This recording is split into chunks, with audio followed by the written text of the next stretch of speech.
The screen lit when my thumb pressed the wrong side of Marco's face. I forced the lock open with my breath held in one sharp, guilty motion, and a notification thread stared back like proof that he had been living 2 quiet lives. Suspicion sat heavy in my chest in the first seconds, suspicion that explained nothing and demanded everything. I gripped the steering wheel until my knuckles ached. My breath stuttered. A wet smear of rain tracked down the window. Headlights painted the leather in moving bars. I did not come to the hospital to pry. I came because his sister had stood too still and because the doctor had left the door with a blank expression. I had driven here from the apartment with his coat over my arm and the thin gold locket against my sternum. I remember folding those sleeves over my hands as if sleeves could warm a hollow. By the time I slid into Marco's car, the hospital lights had drained away, and the city smelled of hot pavement and diesel. The first message I saw drove suspicion into something sharper. It read like careful tenderness, but the name at the top was not mine. The message thread started with an abbreviation I couldn't place and a polite, clipped line I had never heard Marco use with me. Marco wrote, "Arrive 5. I will be there with the coat." The next line was a short, precise instruction, "Park on the vial." No headlights, my thumb hovered. My mouth made a sound that was almost a laugh and more like a choke. I scrolled. Each message shifted my attention. I could see the way he abbreviated danger and softened names. He used nicknames in the thread that he had never used with me. That specific detail, 3 letters followed by a heart emoji, felt like a private door slammed wide. I pulled the phone closer. Rain ticked against the window. The car's interior smelled like Marco's coat. Faint tobacco, cedar, the oil of his leather. My hands tightened on the device until the edges cut lines into my palms. My fingers trembled. The light from the screen trembled on the scar near my left eyebrow. Suspicion moved into something colder when I found references to checks, and to "they'll ask." Those words had weight. They suggested a map I had not been given. I read until my vision blurred with the angle of the text and the reflected street lamp. There was an index of times, 9:20, 2:3:40, 5, and one entry marked the night before he died with a single line. "If anything happens, tell her to keep the phone." The line sat without explanation. I replayed that sentence in my head and watched my chest work. That instruction was not addressed to me. It was not addressed at all in the way Marco spoke when he held my hand. It was a command folded into tenderness. A knock on the passenger window startled me so hard the phone slipped. A shadow moved at the edge of the glass. I yelped, more from surprise than fear, and the car lit again as headlights swept past. Luca's face appeared in the gloom when he leaned under the raincoat hood, hair plastered to his forehead. He looked at the phone in my hand and then at my face, and for a second he measured the damage. "Elena, Luca," his voice low, "Marco's dead. You can't be here alone with that." He held the car door open with a wet hand. "Give me the phone." His tone had the bluntness I knew. Protective, practical, not empty comfort. "Luca," I answered. I kept my voice steady on purpose. "No. Not yet." My chest felt like someone had knotted a belt around it. "Who is he writing to?" I asked, because the question needed air. Luca did not answer the question directly. He guided me out of the car with one hand at my elbow and the other hovering near my back, as if he expected to have to shove me into motion. He smelled of motor oil and lemon. His palms left damp prints on my sleeve. We walked toward Marco's building under rain that fell in thin curtains. At the doorway, Luca took the phone. He held it between 2 gloved fingers and scrolled with a mechanic's efficiency. He did not smile. He did not flinch. He glanced up at me once. "You should have called me earlier," he said. "You should have let me handle it." There was an accusation there. There was also relief that I had not thrown the phone away. "Where were you when they called?" "The hospital," I said. There was nothing to be done. My jaw moved in a small, stubborn way. "Marco's sister." I stopped because it felt like naming her would crumble something fragile. Luca stepped back and closed the building door behind us. The lobby smelled of cleaner and old paper. He kept the phone angled so I could not see the screen. "You don't know what this is, Elena," he said. "Those messages, people will come for them." He had like a warning and like a fact. He had like a man who had carried names and secrets for a long time. We found Marco's apartment unlocked. The light in the hallway was a thin strip. Luca moved with practiced motions, checked the corners, swept the rooms with eyes that missed nothing. I followed with the phone in my hand like contraband. In the study, Luca opened a drawer and pulled out a folded note. I read the first line before he could stop me. "If anything happens, tell her to keep the phone," the same phrase, the same precise handwriting as the unsent line in the phone. My breath shortened to the pace of a metronome. "He wrote this for you, Luca. He wrote this for someone who might need it." He let the words hang. He folded the paper and placed it gently on the desk, as if the paper were fragile and as if it might crack further under harsh fingers. Who was he meeting? I asked. I touched the edge of the note. My fingertip pressed against the crease and left a damp smudge. Luca rubbed his jaw. He looked at the calendar on the wall. The night before Marco's death had a single mark in black ink and the notation "Meet." Confirm. The handwriting matched the note. Luca pointed to the calendar and then at the phone on the desk. He was making plans. Those plans were not all for family dinners, Elena. This was work and worry and some protective roting. "You need to understand that," the last sentence like an attempt to anchor me to reality. I fetched a lamp and set it on the desk. The bulb threw a warm amber pool over the paper and the leather. I sat in the chair and opened the phone again. My hands were steadier now out of necessity. I read an unsent draft with a single line typed and not sent. "I was wrong to keep you at arm's length. Meet me and I will explain. Trust the door with the blue sticker." The draft had a time stamp. 2 hours before his death. Silence pressed around us. My mouth made shapes without sound. I pressed my thumb to the screen and watched the phone respond to pressure with the soft glow of text. The unsent draft became a hinge. It made the night before into a place I could go back to step by step. The clue suggested someone had frightened him or someone he feared. It suggested he had planned to speak and never had the chance. We moved through the apartment in small, practical acts. Luca gathered Marco's keys and sorted bills. I opened drawers and found receipts with addresses I did not recognize. Each new item turned suspicion into sharper questions. Who was Marco protecting? Why had he written instructions to tell her to keep the phone? Why had he used different names? The questions multiplied with every drawer I opened. Around 2 in the morning, I found a leather satchel tucked under the bed. Inside was a folded coat, a signet ring, and a folded page with a single sentence underlined. "Do not tell Elena everything now." I read the line twice, and then heard the hum of the refrigerator in the kitchen like a far-off engine. The underlining made the sentence deliberate. It implied a plan to withhold and to protect by omission. The decision to withhold felt deliberate and cruel at once.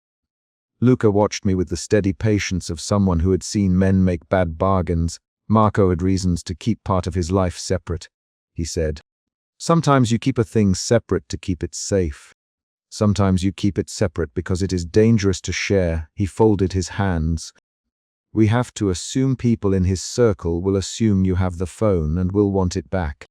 That is the danger." Danger like a box with cold edges.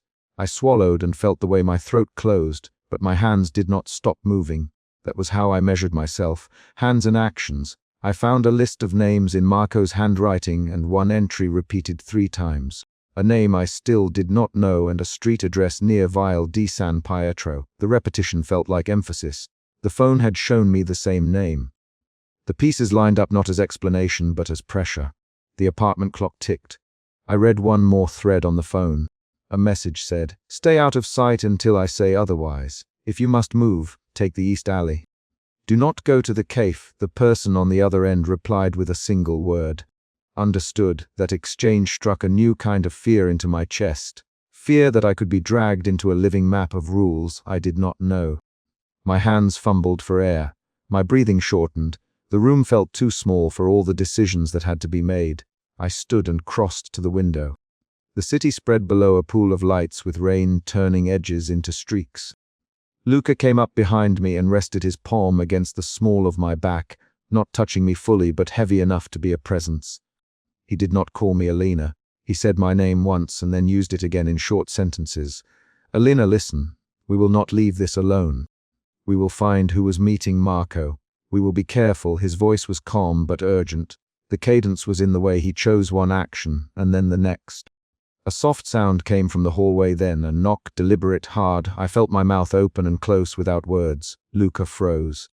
He moved to the door with a slow economy. His hand went to the knob and then stopped. He did not call out. The knock came again, louder this time.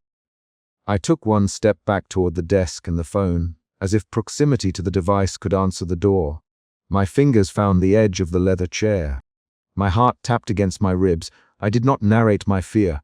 I felt my pulse climb and my hands sweat. Suspicion had folded into a new shape. Fear that someone at the door knew about the phone and knew why Marco had written that note. Luca's voice was a low instrument. "Stay behind me," he said. "Do not open it." He did not give me the choice. He put his shoulder between me and the door and crouched like a man ready to move. "Open it carefully, Elena." On my signal, he set his jaw. I fumbled with the bolt with deliberate, measured motions while he balanced his weight to push and then pull if necessary. When the door opened, it did not swing wide. Instead, a masked man filled the frame. A heavy raincoat hid his shape. He did not speak in a way that invited pleasantry. He thrust a gloved hand toward us and said, "Phone, give it." Now his voice was muffled but clear. He did not use names. I stepped forward without meaning to. "Who are you?" I asked, because the question had to be asked aloud. "You know who he is?" The man said, more statement than question, "Give us what belongs to the organization." He scanned the room and then fixed his gaze on the desk where the lamp pooled light. He moved like someone who had rehearsed his steps. Luca put himself between me and the man. "You will not take anything, Luca." His voice had a coarse immediacy. "You leave now." He moved his hand at a slight angle, a practiced gesture that said he could do more than talk. The man laughed once, a sound that had no humor. "You think I came alone." He stepped to the side and 3 figures in dark coats filled the hallway as if they had been waiting. The hallway light caught the edge of a knife on one belt. I felt my knees go soft. I felt the blood pound behind my ears. Fear moved my hands to the phone, and I clutched it like a talisman. There was a quick exchange of words between Luca and the man that turned into a physical shove. The man lunged. Luca shoved back. The man reached for the desk. I remember the thud of a shoe against the hardwood. I remember the way the lamp wobbled and threw the room into a second of stitched darkness. Someone swore. Glass shifted in the frame. The masked man's glove skidded across the corner of the desk and knocked the folded note to the floor. "Luca!" I shouted. The sound came out raw. The man turned. He loomed over the note. He pushed his face closer to mine and said, "She has it. Take her phone." He lifted a hand to reach. Luca moved with a speed I had not expected. He grabbed the man's wrist, twisted, and the man uttered a surprised sound that cut into the room. I lunged for the phone and pulled it into my palm. The phone felt hot. I pressed it to my ear for no reason, and then realized that was an empty gesture. My fingers curled around the edges until the phone creaked. The scuffle pushed the hallway out of the apartment and into the room. One of the masked men hit the breaker and the apartment went dim. We were in shadow with pools of amber and black. My breath came in quick little pulls. I reached for the desk lamp and slammed it back into place. Light flooded the desk and fell across the face of the man who had first spoken. He saw the paper on the floor and reached for it with gloved hands. Luca kicked the man's shin. The sound of the impact was sharp and final. The man cursed and stumbled. Another of the intruders hollered something I could not make out. They retreated a step and then another. The leader spun once, shouted an order, and 2 of them fled into the stairwell. The remaining man did not move to follow. He stood in the doorway, breathing hard. For a moment there was only the sound of rain and our heavy breathing. Then he spoke, not to me, but to Luca. "Tell her you do not know anything," he said. "Tell her to forget what she saw." He spat the words like a command and like a threat. Luca wiped his hand on his coat and then said, "We are not asking." He lifted his chin at the man. "Leave before this becomes worse for you." The man's jaw tightened. He backed away and then, with a single curse, disappeared down the hall. The stairwell door banged shut and the echoes folded into the building's bones. After the men left, the apartment felt changed. The lamp on the desk hummed. The note had been stepped near and the corner had a dark footprint. Luca crouched and picked up the note, smoothing it with fingers that trembled. "They wanted the phone," he said. "They wanted to make sure no one could talk.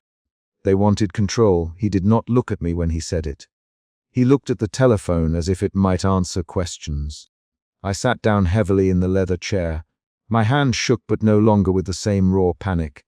The fear had tightened into something angular and focused. I thought of the unsent draft, the repeated name, the note that told someone to keep the phone. I thought of the man who had said, "Tell her to forget." The phrase lodged like a splinter. Luca sat beside me and set the phone on the desk between us. He looked at the screen as if measuring whether the device might explode with information. "We will follow this," he said. "We'll move tomorrow. For now, you keep the phone where you can reach it and where someone can't take it without a fight." He fight like a plan. I picked the phone up and put it in my pocket. My hands did not tremble when I did it. I smoothed my skirt with a slow, decisive motion. I traced the edge of my locket with 2 fingers until the gold warmed under my skin. My heart still beat hard, but my breath calmed. Suspicion had become fear, and fear had become the decision to act. We stayed awake until dawn, pacing small routes through the apartment, talking in short lines. "Who will trust me with this?" I asked. "I will trust you with it." Marco trusted me because I knew where to hide things. "I'll show you how." He then pulled out an extra key from a pocket and handed it to me. "Keep this hidden in your shoe. If you have to get out, go where I say. Do not stop. Do not look back." Outside, the city washed into a tired gray. Inside, I set the phone on the leather armrest and slid the lamp's shade to the side so the light hit the screen. I opened the top conversation again, and there it was. Small hints of tenderness and a line that read, "Do not tell Elena everything now." I tapped that draft and read it until the words sat like measurements on a ruler. I said, "I will keep it." The sentence was small and absolute. Luca nodded and then left the room to make sense of the building's locks. The apartment felt less like a shelter and more like a staging ground. I sat very still and held the phone in my palm, feeling the way the glass warmed. I decided to read the entire thread before I closed my eyes. I decided to follow the map Marco had left, even if the map was folded into half, truths and terrified instructions. When Luca returned, he shut the door and turned the deadbolt with careful fingers. He looked at me and said, "We start at 8. We go to the vial," the name like a map point. I put the phone on the armrest, touched the screen once, and felt the quiet weight of the choice. I did not promise myself I would understand Marco. I promised myself I would know the truth on paper, in messages, and in the places he had gone. I set the phone face up and tapped the first messaged thread open. The lamp threw a strip of amber across the keyboard. Outside, a truck passed and the sound made the window shudder. I read one last line aloud to the empty room. "If anything happens, tell her to keep the phone." Then I breathed and said nothing more. The phone sat between us like an accusation and a compass. I folded my hands over the locket at my throat and kept watch. The knock at the door had changed everything. The words on the page had given me a direction. The choice to keep the phone had been made in a small, practical motion, my fingers closing around the device, but the consequences had already begun to move toward us. I put the phone back in my pocket and stood up to pull a coat from the hook. The city was waking. We had a plan. The next step would be to follow Marco's instructions, to go where he had arranged, and to find the person his messages protected. A sharp knock struck my apartment door twice, hard enough to make the lamp tremble on the table. Fear pushed up my throat the instant the sound hit. I moved before I understood why. I crossed the room with Marco's phone clenched in my hand and opened the door a sliver. Luca shoved himself inside, rain soaking his coat, and his eyes landed on the unlocked phone in my palm. "Elena." "Luca," his voice low and blunt. "They know it exists." His hand went for his jacket, not for a weapon but for paper, an old photograph folded and wet at the edges. He held it out without smiling. "Someone took this from the car." They saw the device. I let the phone drop into my satchel as if the weight would change what was happening. Fear was the center of everything then. A tightness behind my ribs that made my breaths short and quick. I remembered the screen opening in my hands a week earlier, when I had forced the lock and seen the threads of a life I didn't know. That memory was a tool now, not a comfort. Luca dropped his coat over a chair and wiped rain from the photograph with the heel of his hand. "They followed you from the street," he said. "They still might be downstairs." He used my name on purpose. It made me anchor to the room and stop trying to step around the panic. "Who saw it?" I asked. My voice came out steady enough to surprise me. Saying the question made the danger specific. Saying it moved me from frozen to problem. Marco's phone, the conversations, who saw them. Luca tightened his mouth. Someone at the corner, a car idling. A man stepped into the lobby while you were on the stair. He saw the screen light up. He made a call. He folded the photo and slid it across the table so I could see the faint reflection of a face in a glossy surface. This isn't theory, Elena. It's immediate. I pushed my thumb over the locket at my throat, feeling the thin chain. Suspicion had been humming under my grief since I opened the phone. Now fear took over and changed what I would do. I thought of Marco's messages again, of drafts and one unsent thread hiding an address. Those words had been a map. Now they might be bait. We moved quickly. Luca me to pack a satchel and put on boots. He spoke like one of the few people who believed I would follow orders without arguing. He is blunt by habit. His sentences are short and precise. Take the locket, Elena. Keep the watch. Nothing else. I obeyed. In the kitchen, under a single lamp, Luca set the photograph face up on the table. He produced a small screwdriver and pried the end cap from a pen.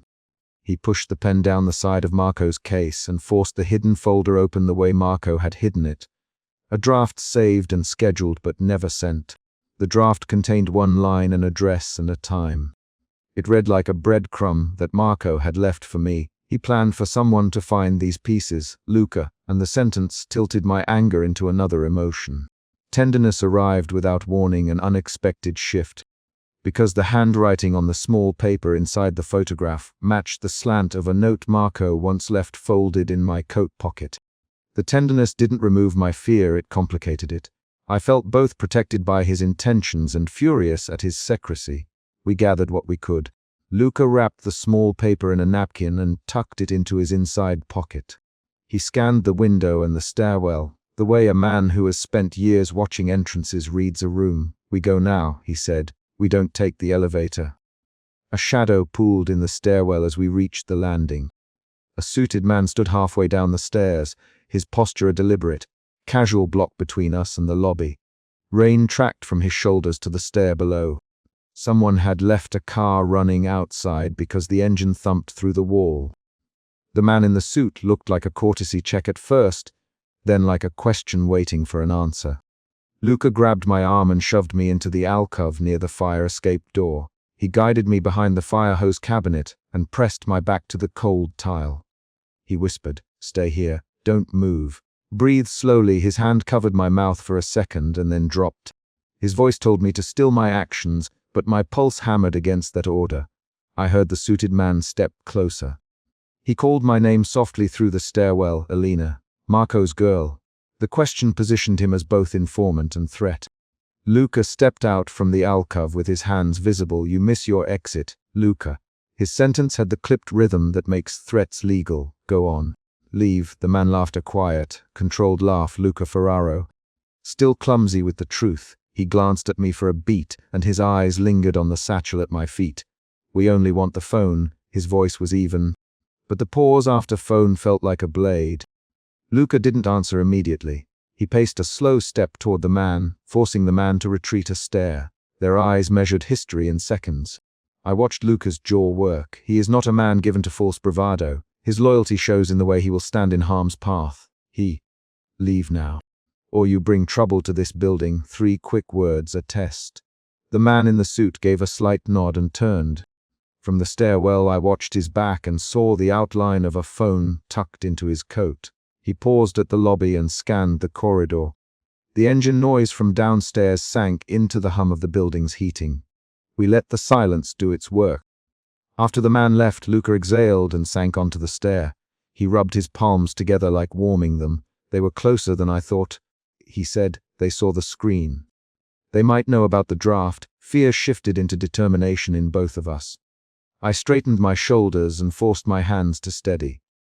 We carried Marco's phone to the kitchen table and forced open the hidden draft properly.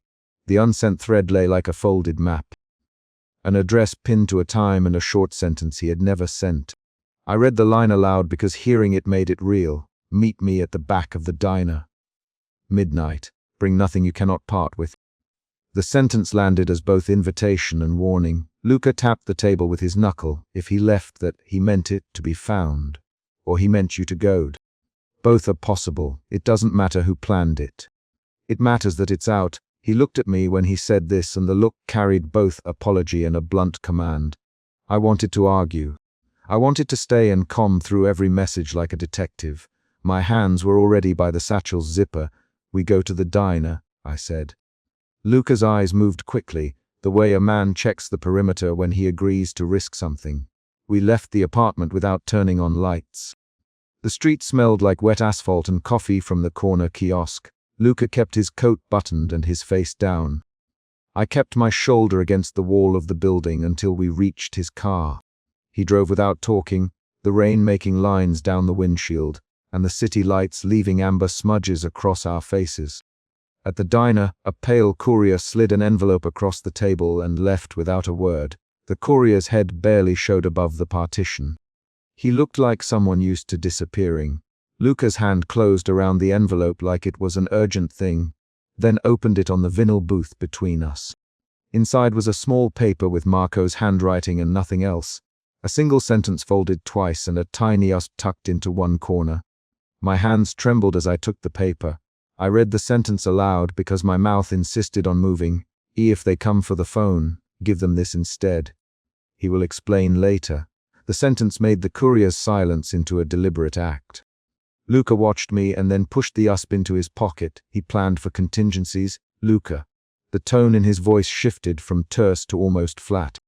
That shift was the second emotion change, tenderness to pragmatic fear. Either he trusted you, or he believed no one else could be trusted. He didn't say which he chose to believe about Marco.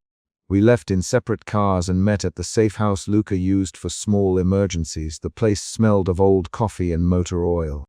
He plugged the USB into his laptop, and for a minute we sat in the blue glow of the screen. The file that loaded was a short video of Marco, dressed in a coat that Elena had once loved, sitting at a kitchen table I remembered. His hands on the grain of the wood, the lamp casting a warm circle around him. Marco looked older in the recording. He paused before speaking and then said my name without ceremony. "Elena," he said, "if you're rewatching this, I'm not there to tell you. I wanted to protect you, and I couldn't tell you why.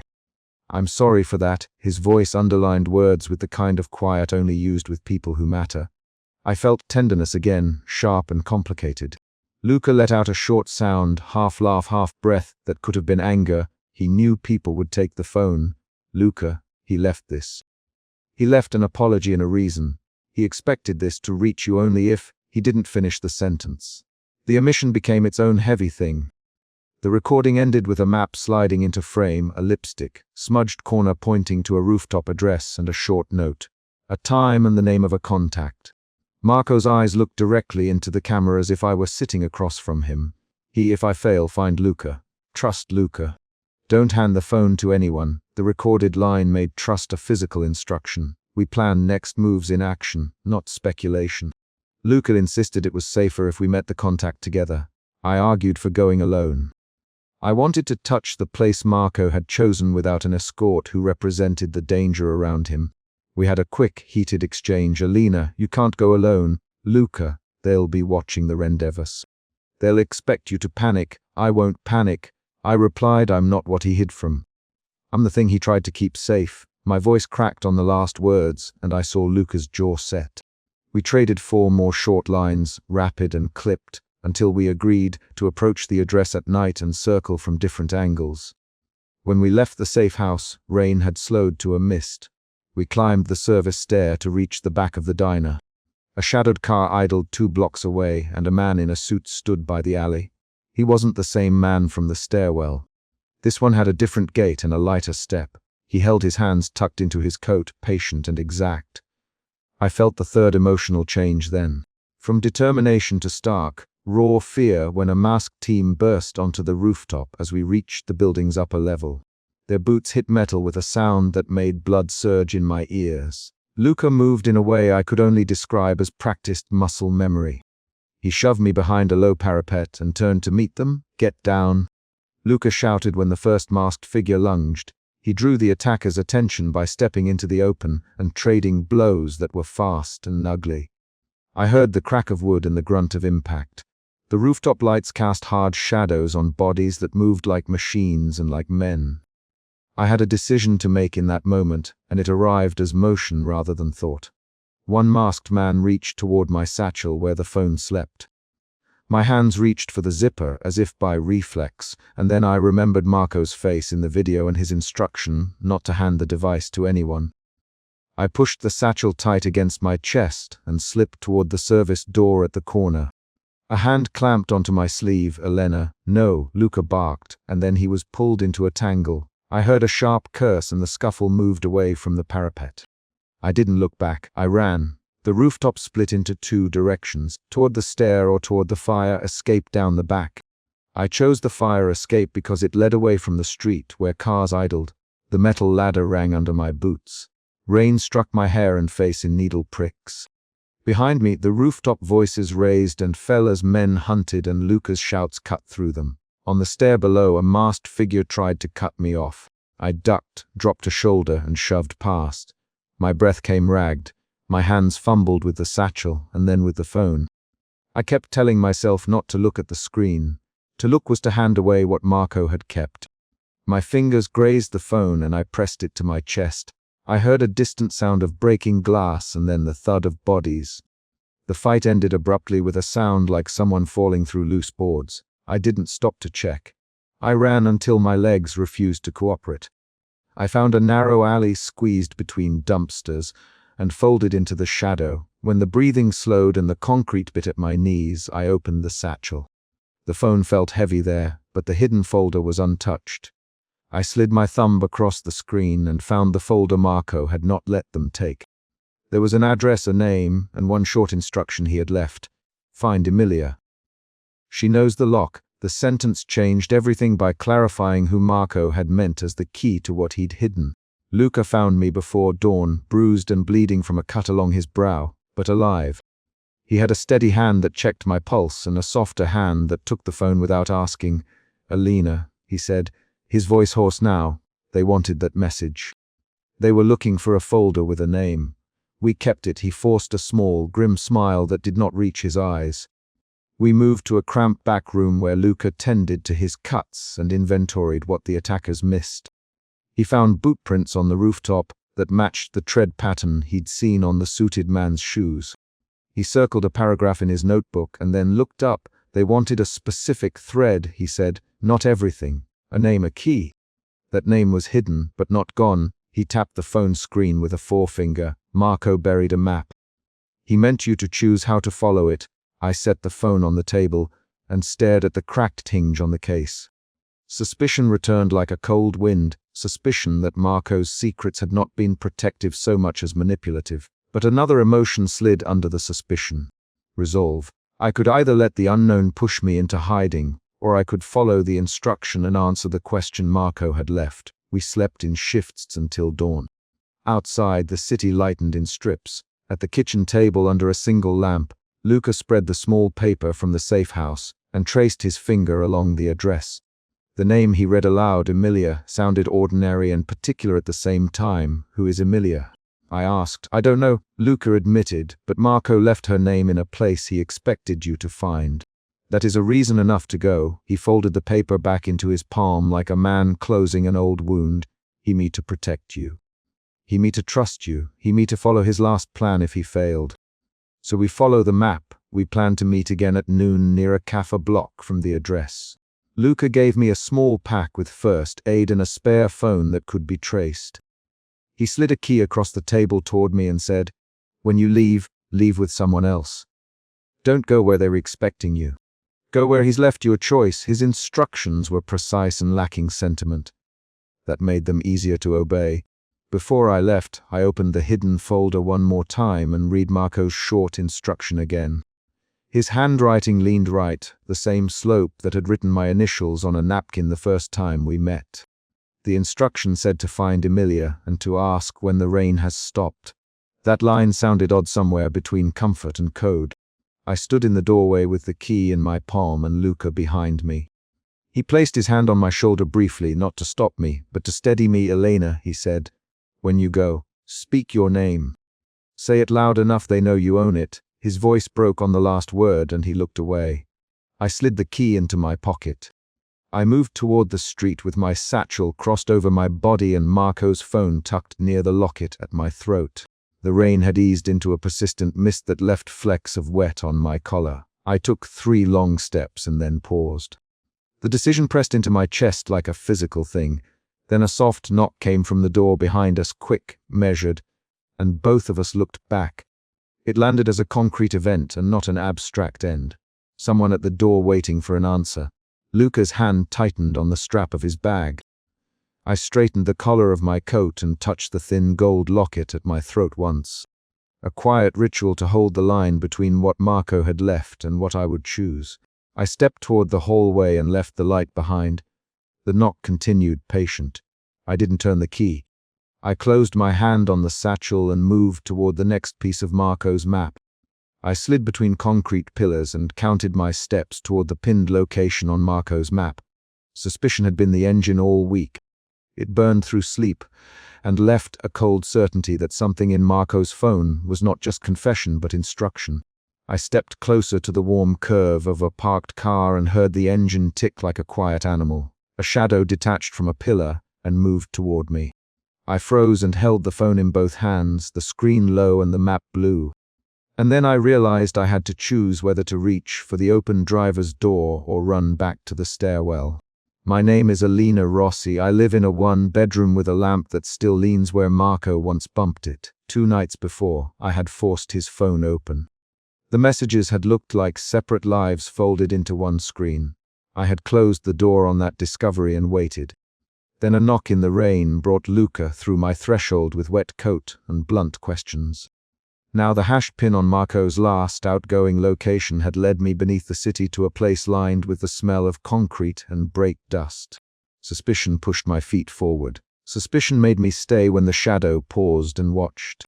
The shadow spoke first, low and neutral. Stay where you are. The voice had no hurry, but the word carried distance. I answered with my own sound, a breath that became a sentence. Who are you? My voice did not tremble. The hold in my throat made it flat. The figure stepped closer and the light from a high lamp caught his jaw. He was not holding anything obvious. He glanced at the phone in my hands. Not your affair, he said. He had the economy of someone trained to measure risk. I did not move my feet. I moved my eyes down to the cracked screen protector and then to the map showing a private facility marked with a small vault icon. My fingers tightened on Marco's phone. Suspicion shifted into a narrower, sharper fear when the man started toward the car, fingers brushing the roof. I moved at the same time, toward the open gap between 2 parked vehicles, because staying was a worse option. Luca's voice came from the stairwell like a measured hammer. Elena, behind me. He had one glove half on and his other hand empty. He smelled of rain and oil. He did not call me by any endearment. He used my name with a clipped urgency that told me he thought fast and he thought for the moment. He reached the pillar and slid into the space with me. The shadow watched Luca and then stepped back. You shouldn't be alone here, Luca. His tone held the shape of a man who had lost friends to worse decisions than curiosity. I shouldn't have come without you, I said. I kept my voice level so the man could not tell how my hands trembled. Luca's eyes checked the car and then the exit. He left a pin. It was active after he died. I let the words land there. Luca's jaw tightened. He pulled a thin flashlight from his pocket and directed it at the license plate, at the faint smudges of fingerprints on the door handle. He moved with the economy of someone who had done this before. We skirted the car and crossed the concrete toward the ramp. The garage's high lamps threw hard pools of yellow. The air tasted of wet asphalt and an old machine room. We kept low, matching the rhythm of the pumps in the distance. Around a blind corner, the garage opened into a private elevator with a keypad and a brass plate. The plaque name was generic, but the elevator smelled of cleaner and rich leather fumes. I felt a warning rise in my chest and answered it with a pragmatic plan. Get in, get out, see what Marco was hiding. The keypad accepted a paper key code that appeared in Marco's encrypted thread. The door slid open with a soft pneumatic breath. Luca's shoulders brushed mine. He leaned close. Elena, the messages, some of them were not confessions. They were directions. He wasn't only talking, he was trying to move someone. He wanted me to place the pieces in my head without panicking. His voice had the flatness of a man who prefers facts. We found the lobby of the private safe deposit facility empty except for a receptionist's desk and a single security camera blinking with red light. A woman stood at the counter when we stepped in. She folded a package of documents with careful hands and watched us from behind an oversized coat. She introduced herself as Julia Moretti. She did not offer a smile. "You relate," she said, and the words landed like a statement of ownership. Julia's coat had a tailored shoulder and an ordered line. Her eyes were sharp and practical, and when she said Marco's name, she did it as if testing whether we knew what we claimed. I held out the phone and the cracked screen slivered in the light. "I need access to whatever was left for me," I said. My sentence was short on please and long on fact, because pleading would have given her power. Luca added a detail. "We have a sealed envelope stamped with Marco's signet." We were told he's the owner. Julia's posture shifted minutely at the word signet. She set the papers down and picked up a pen. The negotiation began like a currency exchange. Julia wanted legal proof I could not produce. Luca offered a name. I offered the phone. "No," I said when she reached for the device with precise fingers. I had no right to hand him over Marco's last traces. She stopped and met my eyes. "You think the phone means everything?" she asked. She it as if it were a test and a threat combined. Luca stepped forward and placed his hands flat on the counter. "Julia, this isn't a game. Marco left things in trust. I work with him.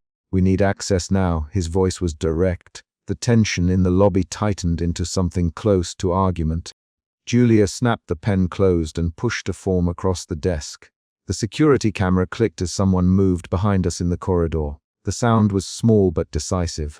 An enforcer in a dark suit filled the doorway and did not smile. He wanted information. He wanted the phone. He wanted to close a thread. There were two of them.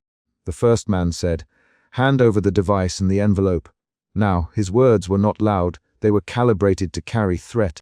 Luca's hand moved toward his coat without looking. "No," he said. He kept his voice flat, but his fingers tightened.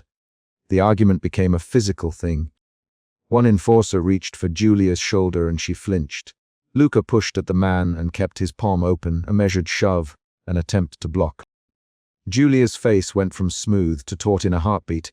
"You don't understand what that's worth," she said. "You don't know what that man arranged." Her words were jagged. She stepped away from the counter and opened the small vault door behind the desk. She produced an envelope sealed with Marco's signet and set it on the counter as if its weight could settle the room. I opened the envelope with shaking fingers. Inside was a single paper key and a partial printed message with encrypted lines, but before I could read more, one of the enforcers reached for the phone. He slapped it, hard enough that the crack in the screen spidered wider, the glass catching light like small, dangerous teeth. A micro sound of panic rushed through me. I covered the phone with both hands. Luca grabbed my wrist and pulled me behind the counter. The enforcers moved to block us. A fragment on the phone hung in the air like a held breath. An unsent voice note with the waveform visible and the play icon pulsing. Luca looked at me and then at Julia. I could see the calculation in his eyes. If he wanted to hide names, he'd bury them. Luca. He looked at me again, and the two of us made the same decision without needing to say it aloud. We would play the recording. I tapped the play icon. The recording was rough and intimate. Marco's voice filled the lobby with a sound I hadn't heard since the funeral. He sounded older than his picture and tired around the edges. "If you hear this," he said slowly, "Julia knows where the line is. Don't trust the ones who say they protect you. Trust the one who fears you." The recording stopped as if he had run out of breath or had been cut off. The enforcers' faces tightened. Julia's hands went white on the edge of the counter. Julia's composure fractured then in a way I had not expected. Her smile fell away and she stepped back from the desk. He was arranging an exit. She hissed.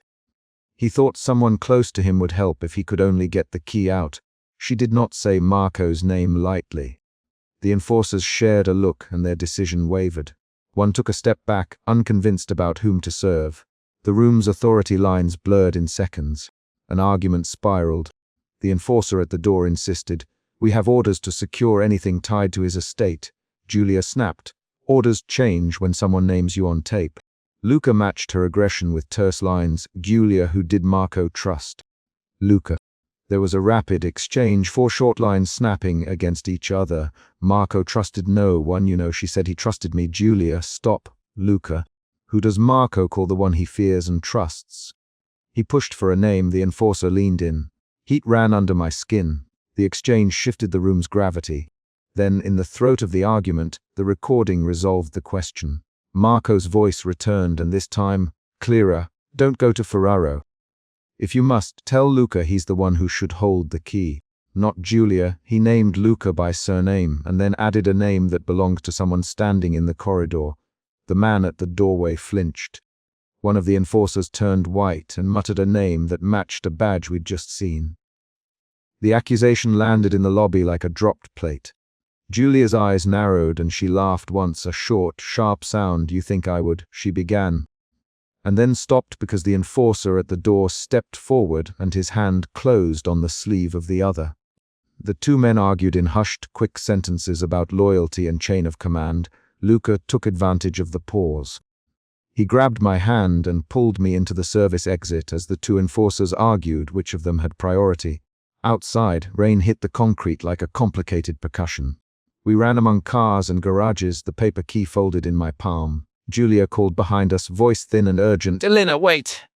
You do not understand what that tape meant. Her urgency was not a plea. It was a flaying attempt at control. I kept running. One enforcer shouted and a car door slammed.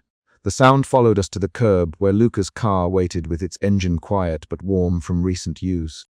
He opened the door without looking at me, and I slid in with the phone face down on my knees.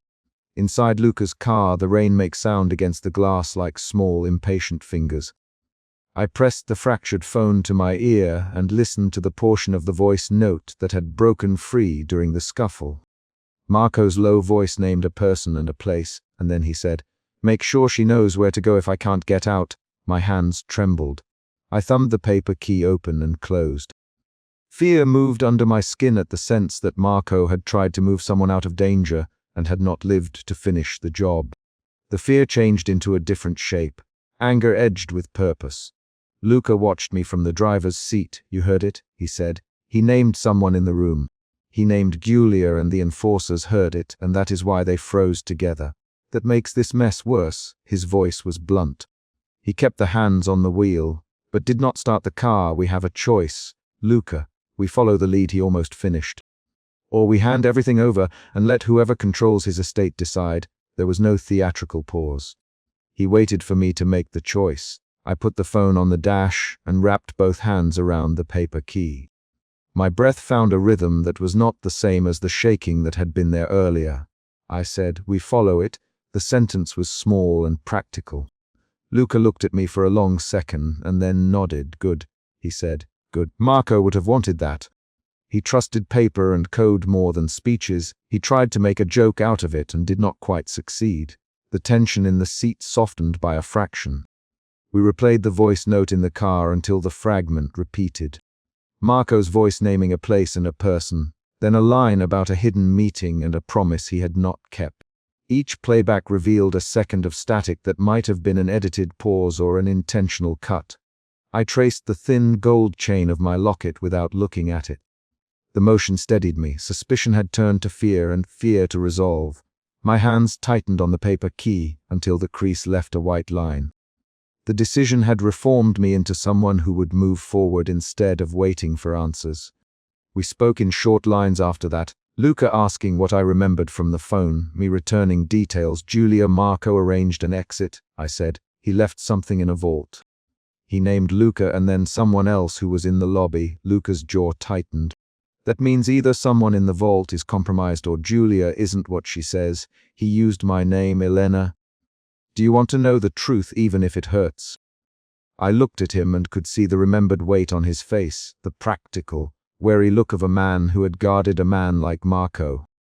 I already know it will hurt, I said. I have to know anyway. We drove without headlights until we reached an underpass where I could call up the encrypted thread again. The phone sat cracked on my lap, and the paper key lay beside it like a promise that had been hurriedly folded. The recording had named who Marco feared and trusted, and that name had caused the enforcers to hesitate. That hesitation had allowed Luca to pull me through a service exit into the rain. The room's loyalties had snapped under pressure. They had become visible in a way I had not expected. I thought of the night I pushed his phone open and how silence had pressed against what I saw. Now the silence had a voice. Luca parked under a street lamp and killed the engine. The city smelled like cold metal and wet tar. He turned to me and said, "Tomorrow we go to the vault the paper key opens. Tonight, we find who that man named on the recording was talking about." His voice had the air of a plan that wanted to be precise. I slid the phone into a small cloth and wrapped it in my lap. "If Marco left this for me," I said, "then I will follow it where it goes."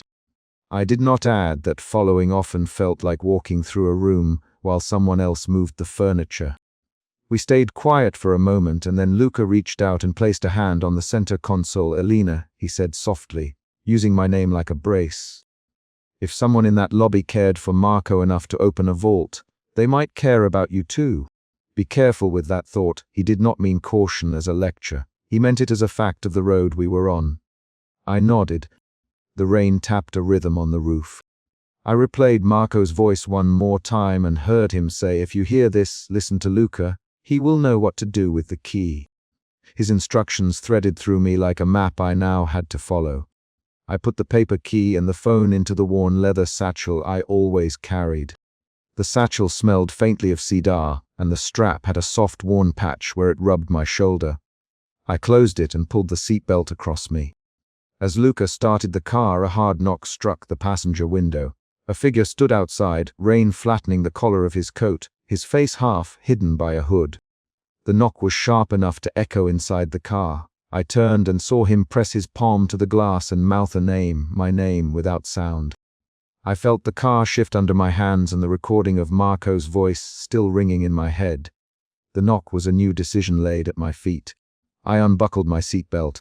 A gloved hand slammed onto my wrist and the phone skittered across Marco's lacquered desk.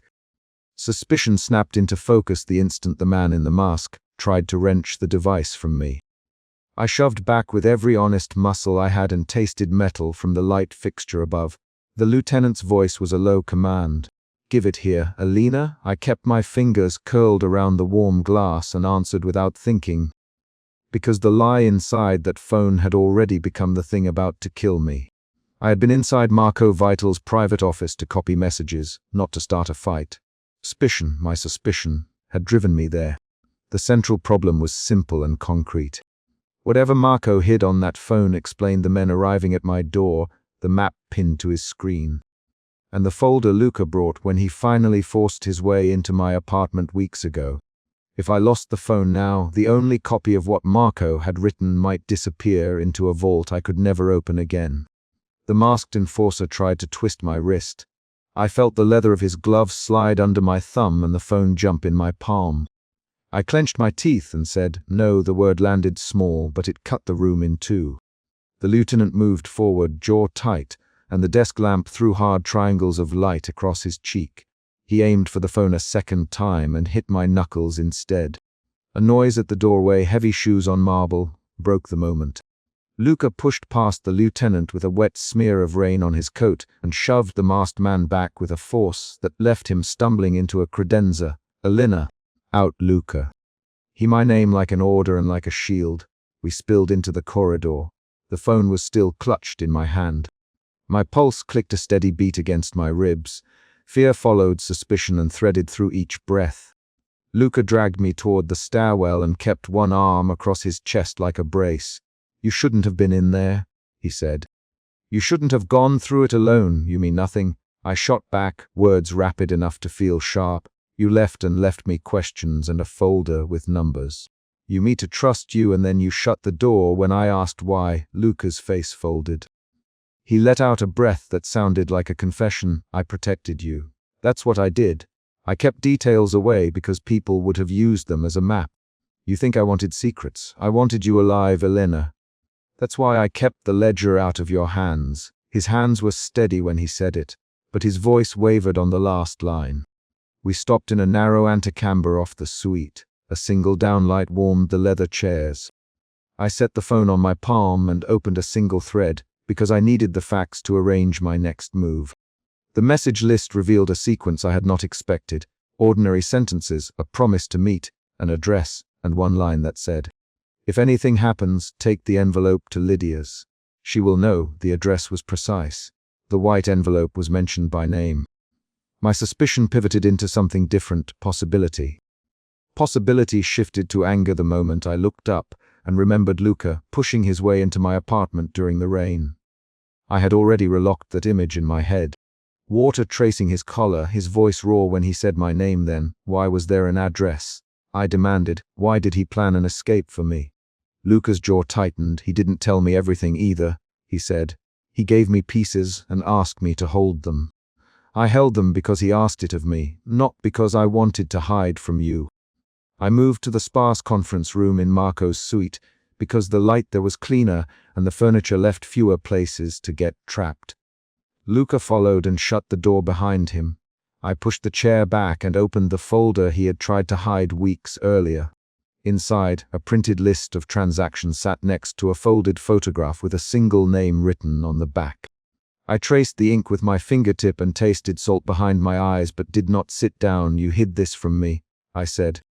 "You knew Marco's ledger had a name on it, and you kept it secret."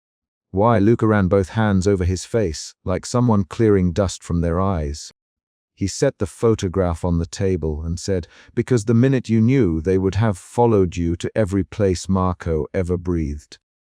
I protected the ledger because I protected the fact that you were his. He met my eyes. Sometimes concealment raises questions. Other times it keeps you breathing long enough to ask them. My anger shifted to bewilderment. He had been Marco's confidant. He had held the line between danger and me. The memory of that first night I opened Marco's phone at home, when the screen woke in my palm and I saw side-by-side conversations I could not reconcile, came back like a recorded clip. That night, I had felt cheated of an explanation. Now, in this fluorescent room, the ledger and the message with an address offered a route rather than a final answer. We did not have time to unravel it in the suit. Two men from a rival faction were already moving through the parking garage below, and they wanted the phone. Luca swore under his breath and shoved us toward the service elevator. I tucked the phone inside my jacket and felt the weight of it against my ribs. The elevator ride down was a breath held between teeth. When the doors opened, concrete and cold air rushed in, and I could hear the distant thud of footsteps on asphalt. At the garage entrance, two men stepped out of the shadow by a silver sedan and started across the floor. One had a scar along his cheek. The other kept his head low and moved like a man who had been taught how to disappear in a crowd. They spoke without raising their voices, but the words were clear enough. They wanted the device and they were willing to take it. Luca squared up, palms open like he was trying to invite less violence, and said, "You don't want to make this scene. Leave now. You give us the phone." The scarred man said, "You hand it over, or we take it." Alina, my name, spoke out loud when fear tightened my throat. "I won't give it. Not to you." My mouth shaped the sentence before I measured the consequence. The scarred man laughed. "She won't. She's stubborn." Luca moved.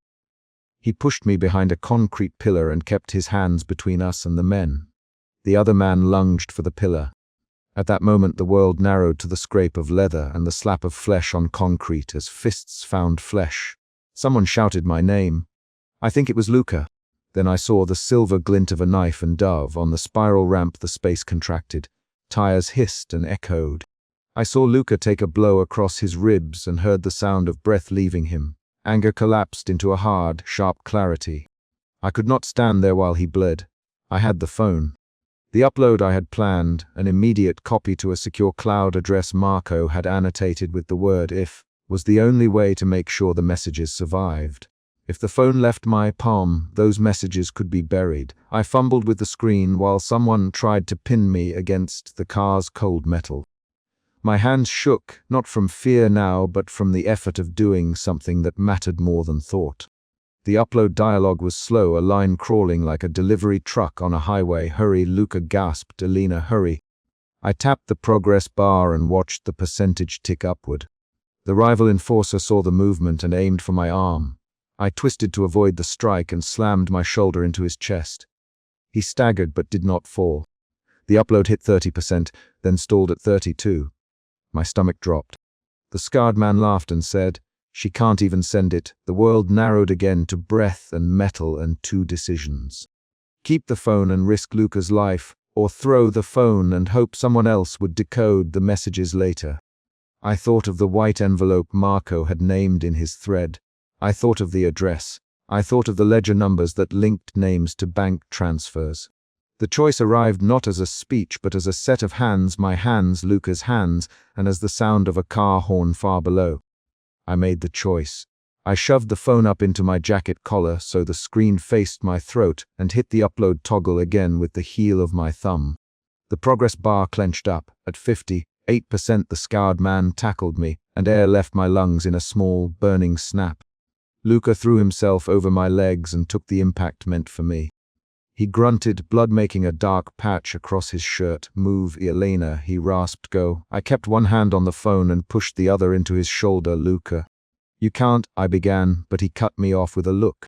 Not a command but a reckoning. He did not ask me to save him. He asked me to decide. I scrambled, teeth clenched, and in that motion a small thing happened. My thumb dragged the final confirmation, and the upload began again with a clean, angry surge. Outside the ramp, the rival enforcers cursed and pulled their friend away. They were not cowards. They were men who measured profit against loss. The scarred man spat on the concrete and said, "This isn't over. We'll find it. We'll find her." He hitched his coat, and the two of them melted into the columns like smoke.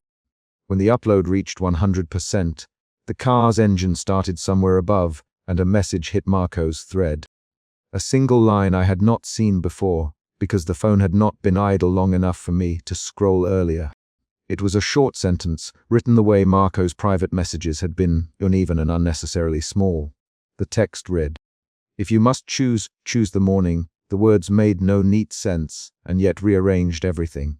They were not an instruction to run or to hide. They felt like a request to look. I sat in the back seat of Luca's car with my jacket open, and the room filling with his blood scent and rain. He was breathing, but in fits. I heard the soft clicks of confirmations coming through as the secure cloud sent receipts to accounts Marco had set up. Names I had only seen on printed pages began to ping. Confirmations received read. We drove away with the harbor lights sliding by like knives. The upload had spread Marco's messages across safe accounts and into the hands of contacts who would not sell them to the highest bidder. It felt like letting light across paper. Luca's hand found my fingers and closed them almost casually. "You did good," he said, and the sentence was small and terrible and true. My suspicion had first been lit by the phone. Then it had morphed into fear in the corridor, then into anger at Luca, then into a sharp urgency on the ramp. Those emotional shifts had sent me forward rather than locking me in place. I had acted because my body chose movement when my mind wanted to linger. The physical decisions, the shove, the upload, the drive, were the way I honored Marco's unexpected tenderness. In the near dawn light, a final message arrived. It was short and ordinary in tone, and it came from a contact label I had not expected. "Marco," the line said, "bring the envelope to Lydia. Tell her I am sorry I never said everything aloud. Tell her I was not untender." I read it twice. The message did something small and precise. It changed the ledger from a list of transactions into a ledger that contained decisions about people. Marco's economy had not been just money. It had been protection. That single line reframed the violent, patient life he had led. It did not erase the things I hated him for hiding. It did not make the pain of his absence any smaller. It did, however, make me understand that he had made plans for me, plans that assumed I would live and that I might want a way out. We parked on a side street outside a modest hotel. Dawn was folding the city into color. Luca's breathing was counted and shallow. He pressed a palm to his side and closed his eyes for a moment, as if counting the number of breaths he could still give. I pressed my hand to his wrist and felt his pulse quicken under my palm. He looked at me and said, "You didn't have to do it alone, Elena. But you did. You were the one who hit send. You were the one who decided who would know. That matters." He tried to smile, and it failed into a wince. I reached into my bag and took out the white envelope Marco had prepared. I did not open it. The flap was sealed with a single strip of tape that had been folded over and pressed flat. The envelope felt heavier than paper because it carried the weight of choices. I could release everything I had found and let the world decide what to do with it. Or I could keep the names that needed shielding and hand over only the pieces that would secure my safety and Luca's. Luca watched me. "What will you do?" he asked. The question was not a demand, it was an invitation to be accountable. I thought of the ledger, the name on the photograph, the men in the garage, and Marco's last message telling me to choose the morning. I thought of the way he had paused before answering difficult questions in life, and the way he had placed himself between me and danger in the only recordings I had heard. I also thought of the people whose names could be exposed, the families who would be hurt, and the men who would use full exposure as a weapon. I slid the envelope back into my satchel and did something concrete. I pulled out my phone and drafted 2 files. One was an exact copy of the message threads and bank records labeled for public release to a news outlet and a lawyer I trusted. The other was a redacted file in which personal names and small accounts that would endanger innocents were blacked out and annotated with instructions for protective measures. I set the redacted file to go to Lydia at the address Marco had left. I queued the public file for release on a timed schedule, set to publish at noon the same day. After I had reached Lydia and had established that the people in the redacted list were being sheltered. Luca watched the movement, his eyes narrowing as if measuring the sound of my choices. "You could bring everything down," he said. "You could burn them all." He tapped the dashboard with one finger, but burning is a choice that takes other people with it. "You made sure people were not collateral before you lit the match." He breathed out a soft sound that could have been a laugh. I had a precise sequence of actions to take because Marco had left me a map, even if he had not trusted me with the whole explanation. I moved through that sequence with a small, steady efficiency that felt nothing like the sprawling agonies I had feared. The files uploaded. The redacted envelope was set to be collected at Lydia's on my arrival. I turned to Luca and said, "If they ask who gave it to me, tell them I found it. Tell them I read it and I acted. Tell them that I did what I could." My voice was dry and firm. We drove to the address Marco had left while the city brightened. The hotel room where Lydia was waiting smelled of boiled coffee and old paper. She opened the door and took the envelope without preamble. Her hands were small but precise. She read the annotation and nodded once. "He planned sensible things," she said. "He planned like a man who thought too much about who would survive him." She looked at me and then at Luca. "He wanted you to have a choice." I handed over the redacted file on a memory stick and watched her place it in a locked drawer. The ledger pages I had copied were already scheduled for release to the lawyer. Lydia's fingers touched the white envelope and for a moment paused as if feeling the shape of a habit. She did not pry it open. She did not need to. The act of handing it over had closed something between us. Outside, Luca sat on the curb and let the early sun find his face. He held his side with one hand and kept his jaw set. "You could have run with it all. You chose something else. You chose to protect people the way Marco did and also to punish the things that needed punishing. That makes you dangerous in a useful way." My suspicion had changed shape one last time. It had started as a sense that Marco kept 2 lives. It had become fear when men knocked in the rain. It had shifted into anger at Luca for hiding ledgers. It sharpened into urgency on the ramp, then melted into clarity when the upload completed and Marco's final, tender line arrived. Now it settled into a determination that was not loud, but that moved my hands and my steps. We arranged things so names that would be harmed by exposure were redacted and escorted. People who had profited from Marco's system, the ones who had used others as accounts, were named and their transactions mapped to investigators. The public release contained facts, bank records, and an outline that would force scrutiny without manufacturing spectacle. I did not write a single sentence about love or regret in those files. I wrote cold, precise facts. That was the way to make sure the truth had weight and not only feeling. At noon the filings hit the papers. The city smelled like exhaust and baking bread. Calls came in, lawyers, reporters, distant family members. Luca answered some of them while I signed forms that handed control of the unredacted records to a lawyer with a record of protecting witnesses. I watched his hands work and thought about the small ways he had kept me breathing through this week. He limped with me to a bench when the hubbub calmed. Will you tell them everything? I looked at the sky and then at him and said, I told them what had to be told. I left the rest with Lydia to guard. The sentence was a decision that closed the chapter of immediate danger. Before I returned to my apartment, I opened Marco's white envelope. There was a single photo inside. A picture of two hands, Marco's and mine, from a night months before when we had walked along the marina, and he had smoothed a strand of hair behind my ear. On the back, in a handwriting I recognized because I had traced it with anxious fingers before, there was one line. For when you choose morning, no explanation, no directive. I folded the photo back into the envelope and slid it into my satchel. The concrete fact of what I had done, the upload, the redaction, the meetings with Lydia and the lawyer, sat beside me like objects on a table. I had acted. The men who wanted the phone had not gotten it. The ledger's names were now in hands that would shelter some and prosecute others. Marco's tenderness had arrived in a way that did not absolve him, but that gave me a path. My choice had been to let certain truths out while keeping other truths closed to save lives.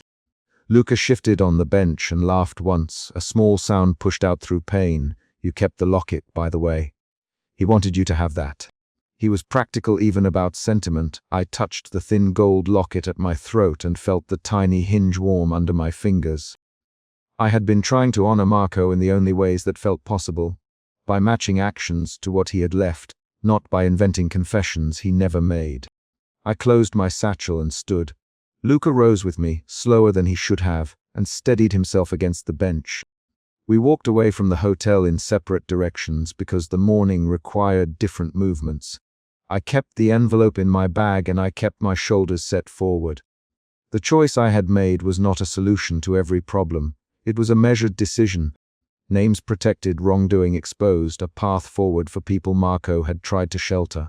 As I turned a corner, a notification came through on my phone. The public file had been picked up by an investigative journalist. Comments were already piling. I put the device away and walked until the city's sounds layered into a steady hum. My hands were not steady with fear now, but with the fatigue of decisions made and the tiny, precise relief of having followed through. At the end of the morning I sat in my kitchen and placed the white envelope on the table. I left it sealed. The concrete beat that closed the chapter was the same one Marco had set into motion. I slid the envelope into my satchel, zipped it shut, and walked out the front door with a list of actions in my head and a photograph folded flat against my chest. The decision had been made and put into motion.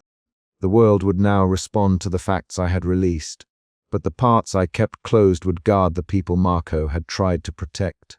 That was the end of the choice I had to make that night, and at dawn, it did not erase Marco's absence. It did not fix the ledger's tally. What it did was place my actions into the same register as his, careful, dangerous, and practical. The white envelope moved with me as I crossed the street toward the car where Luca waited, breathing slowly, eyes closed against the returning sun. We did not speak long before he opened the door and said, "Come on, I know a place with good coffee." I stepped in and set my bag on the seat. The envelope rested against my leg like a quiet, exact thing. I buckled the strap and Luca started the engine. The car pulled away and the city unrolled. The final line of the chapter is a small, concrete motion. I slid my hand into the bag, touched the envelope once more, and left it there as we drove toward a new day.